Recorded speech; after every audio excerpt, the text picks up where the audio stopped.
During the last administration, nagbigay ng increase ng 1,000 pesos the former president. And ang impact nito sa fund life ng SSS, biglang naging up to 2032 na lang at that stage. Bago tayo magpatuloy, huwag kalimutang mag-subscribe sa aking channel.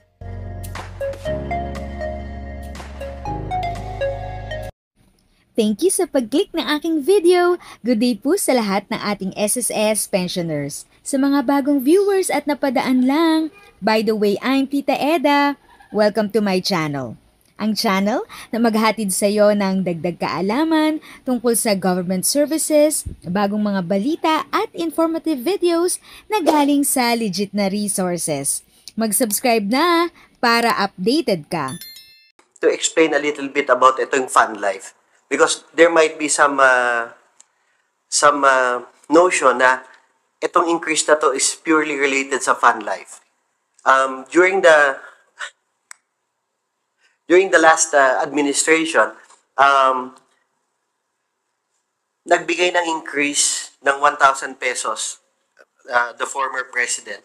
And ang impact nito sa fund life ng SSS, biglang naging up to 2032 na lang at that stage. So, 14 years na lang ho ang buhay ng fund life ng SSS. I'm happy to report that as of the moment, we have already doubled the fund life. It's now 28 years up to 2053. But then, actuarial ho kasi ito eh. Ang ideal, kung tatanungin nyo, kasama ko ho dito ang aming chief actuary, si Senior Vice President Ed Cruz. 68 years ho sa actuarial science ang ideal for a pension fund. And the reason why meron tayong tinatawag na fund life is because defined ho ang benefit ng SSS. And that is something that we will be working on this year. About studies on how to convert from being purely defined benefit to a variable benefit na. Ano ang impact nito? Sa ngayon ho, there is no way for us to increase the pension of our 3.6 million members because naka-defined benefit to eh. And ang katumbas ho nitong fund life ng SSS would be the unfunded liability, which the way it's calculated sa actuarial science is 68 years. Kaya in the trillions ho ito. So,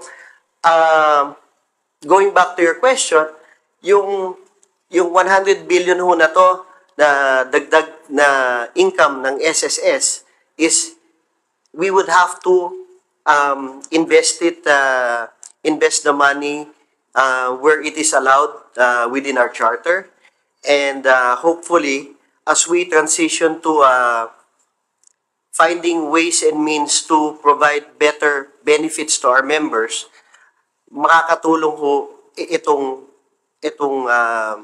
perang ito.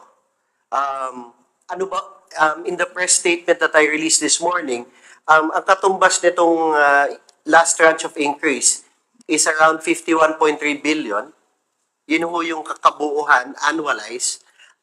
And 35% of this money goes directly to the account of the member. If sa tingin mo, natulungan ka ng video ko na ito, nakasave ka sa oras mo, you can click yung thanks button at any amount ay malaking help sa pag-grow ng channel ko. Yun lang po muna ang aking update. Sana ay nakatulong na dagdag kaalaman ang aking shinare today. Ang goal ng aking channel ay mag-create ng awareness. Kung ganitong mga topic ang gusto mo, panoorin mo ang mga videos ko na ito.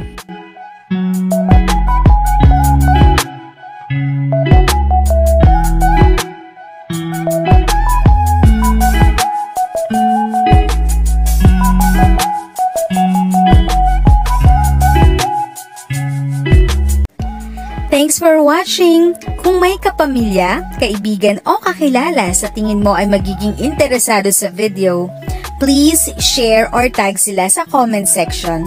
At syempre, if nagustuhan mo ang video, i-like mo na ito at subscribe ka na din. As always, feel free to write your questions, comments, and opinions respectfully. And continue to be a blessing and stay safe!